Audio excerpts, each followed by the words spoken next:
I was told to say an anecdote. Anecdotes are easy.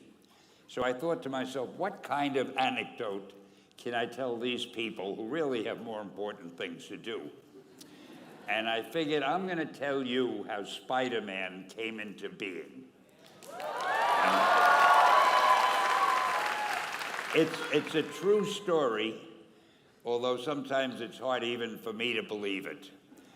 But we had already done the Fantastic Four and I think maybe the X-Men, I can't remember the order, but my publisher came to me and he said, Stan, I want you to come up with another superhero.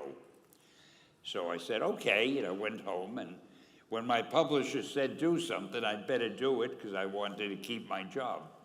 I thought, what can I come up with now? And the most important thing in a superhero at first is the superpower. Once you get that, everything else comes along. So I thought, what power will I give a new guy? And I saw a fly crawling on the wall. And I said, hey, if I could get a superhero that could stick to walls and crawl on them, man, that would be cool. And I thought that was good. Now I needed a name. So I said, well, let's see, Fly Man, Mosquito Man. I got down to Spider-Man. Spider-Man. It just sounded dramatic. So, okay, I had my hero. I had his power, his name.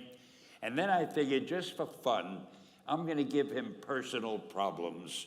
Because except for you people that your lives are perfect, but most other people have personal problems.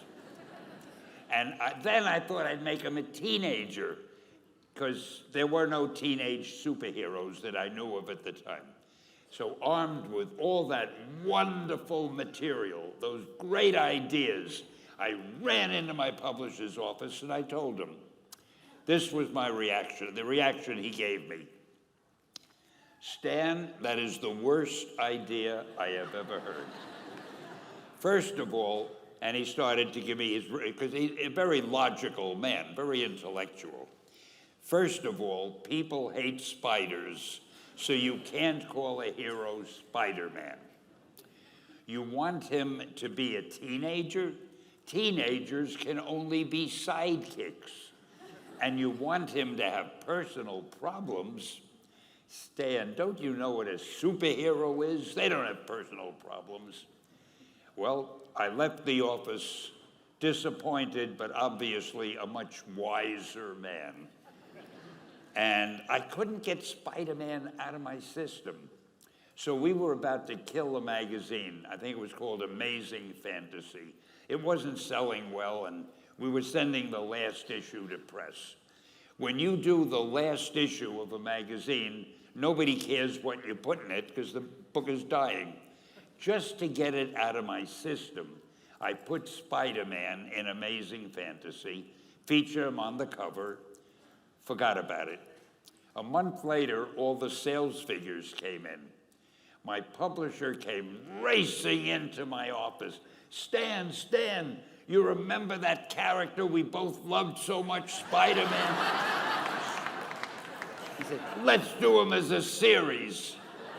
Now, why am I telling you this? Besides the fact that I have to kill a little time. If you have an idea that you genuinely think is good, don't let some idiot talk you out of it.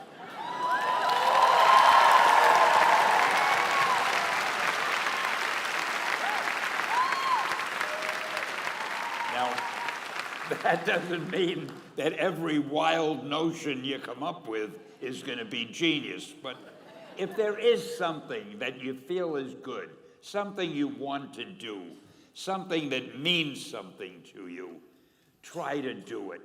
Because I think you can only do your best work if you're doing what you want to do, and if you're doing it the way you think it should be done. And if you can take pride in it after you've done it, no matter what it is, if you can look at it and say, I did that, and I think it's pretty damn good. That's a great feeling. So don't let idiots talk you out of something that you think is good.